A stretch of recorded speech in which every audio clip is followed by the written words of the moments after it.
Halo Sobat Ngecamp, selamat datang kembali di channel ini. Dan di video kali ini aku mau nge-review tenda yang bagus banget dan recommended untuk kalian pertimbangkan buat dibeli. Yap, tendanya adalah Daula Gritera Pro 4 yang merupakan upgradean dari seri sebelumnya.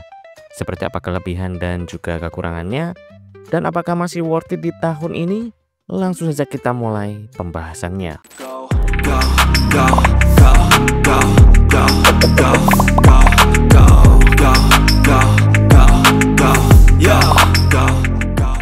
Oke, yang pertama kita bahas soal desain. Desain dari tenda Daula Gritera Pro 4 ini aku sangat suka banget karena desainnya elegan dengan perpaduan warna abu-abu dan orange yang menjadi ciri khas dari merek Daula Giri itu sendiri.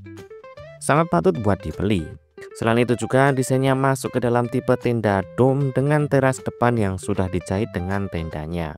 Benar-benar bagus banget dilihat dan gak terkesan pasaran, mengingat tenda-tenda yang banyak dipakai oleh para pendaki dan juga toko rental ya itu saja warnanya.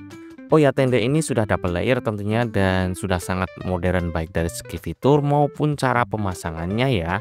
Sehingga sangat mudah banget terutama untuk para pemula karena tenda ini dilengkapi dengan cantolan sehingga cukup dicantolin saja ketika akan memasang framenya, dan enggak dengan cara kuno yang modelan disusupkan ke dalam lubang yang ribet dan memakan waktu.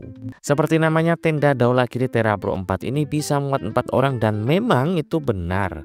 Karena aku sudah membuktikannya sendiri dengan tidur di dalam tenda ini 4 orang dengan berat badan 70 kg.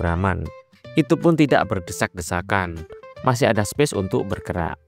Lalu terasnya juga bisa muat 1 orang atau bisa untuk meletakkan barang-barang agar tidak menumpuk di dalam. Untuk material sendiri di bagian outer memakai 210T polyester ripstop. Nah, jadi tenda itu ada yang memakai bahan nilon, polyester ripstop, dan polyester biasa. Apa itu ripstop? Ripstop adalah sebuah teknologi yang diterapkan pada sebuah kain yang di sini berarti si tendanya itu kalau misalkan amit-amit robek terkena benda-benda tajam, itu si robekannya nggak menjalar kemana-mana. Benar-benar sangat bagus jika sebuah tenda sudah ada ripstopnya. Sedangkan innernya di 190T polyester. Nah, buat yang belum tahu apa itu 190T, 290T dan sebagainya, penjelasannya gini. Jika kalian menjumpai angka 190T atau 210T pada sebuah tenda, maka itu artinya angka 190T adalah jumlah benang per inch.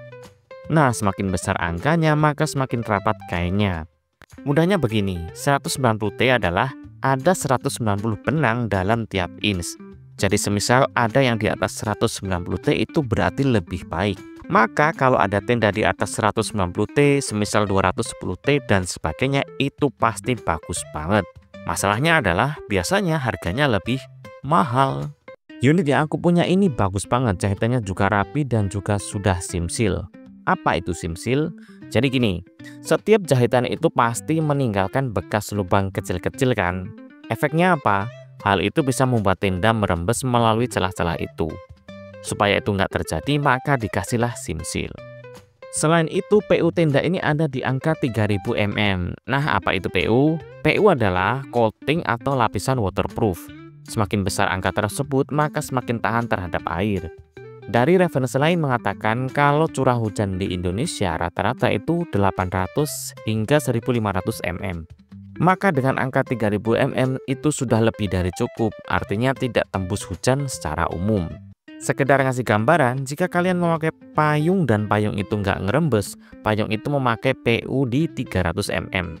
Jadi artinya sebuah tenda dengan PU 1500, 2000, 2500, atau bahkan 3000 ke atas itu sudah sangat bagus banget ketahanan rembesnya. Selain itu juga tenda ini sudah ada fitur UPF 50+. Ini fungsinya untuk menangkal paparan sinar matahari langsung ke dalam tenda.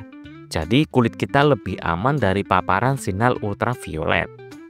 Dan ini juga sudah saya buktikan sendiri waktu ngecamp dulu saat hujan dan memang benar-benar nggak bocor ataupun merembes. Untuk mesnya sendiri itu memakai bahan mesh B3. Mesh ini bagus banget karena selain membuat sirkulasi udara di dalam itu tetap lancar, fungsi lainnya juga mencegah serangga ataupun nyamuk masuk ke dalam. Untuk floornya sendiri memakai bahan Oxford 150D, bukan memakai PE atau terpal. Nah, bedanya apa? Bedanya kalau pakai terpal itu lebih berat, sedangkan Oxford lebih ringan dan halus. PU-nya juga sudah 3000 mm. Jadi PU floor dan juga bagian outer itu sama ya. Untuk pasak dan juga rangka memakai aluminium alloy. Ini sangat bagus banget karena di seri sebelumnya framenya itu masih menggunakan fiberglass. Frame di tenda ini berwarna orange dan satu frame lagi berwarna silver untuk rangka bagian teras biar mudah dibedakan. Keunggulan dari tenda yang memakai aluminium alloy itu yaitu lebih ringan dan juga lebih kuat. Untuk fitur-fitur tenda ini terbilang lengkap ya. Pintu ada 2 di bagian depan dan belakang. Pintunya bisa dilipat tentunya dan kuncian lipatannya juga disediakan. Lalu ada upper mesh pocket untuk naruh barang seperti HP di bagian dalam. Ada juga cantolan lampu di atas. Jendela atau ventilasi di kedua sisi agar sirkulasi udara lancar. Lalu dari segi pemasangan tenda ini sudah modern karena cukup dengan dicantolin saja dan bukan tipe disusupkan seperti tenda-tenda model lawas. Bagian yang disusupkan itu cuma bagian teras dan itu pun cuman sedikit. Jadi ya masih wajar. Kalau tenda ini juga sudah menggunakan mekanisme stopper untuk menyambungin antara outer dan juga inner di tenda. Benar-benar sudah masuk kategori tenda modern. Dan ada 2 lubang di setiap ujung tendanya sebagai lubang tancapan pada frame. Berat dari tenda ini ada di 3,7 kg. Benar-benar ringan dan gak bikin pegel saat dipakai untuk nanjak. Oke, itu tadi beberapa kelebihan-kelebihan dari tenda Daulagiri Tera Pro 4. Nah, sekarang kita bahas kekurangannya, yaitu soal floor yang memakai bahan Oxford. Loh kok bisa? Katanya itu kelebihan. Gini. Memang itu sebuah kelebihan, namun karena bahan Oxford itu cenderung lebih tipis, jadi rentan untuk sobek jika terkena kerikil ataupun akar-akaran saat dibuat ngecamp. Tapi tenang, hal itu bisa diakalin dengan kita memakai footprint atau alas tambahan dari Daulagiri sendiri yang sudah menyediakannya. Kalian tinggal beli saja.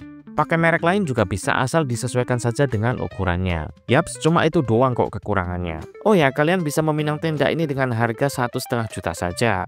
Kalau ditanya worth it atau tidak, ya jawabannya sangat worth it banget. Segitu dulu untuk review kali ini. Kalau ada yang mau ditanyakan silahkan tanyakan di kolom komentar. Sekian dariku, Sobat Ngecamp.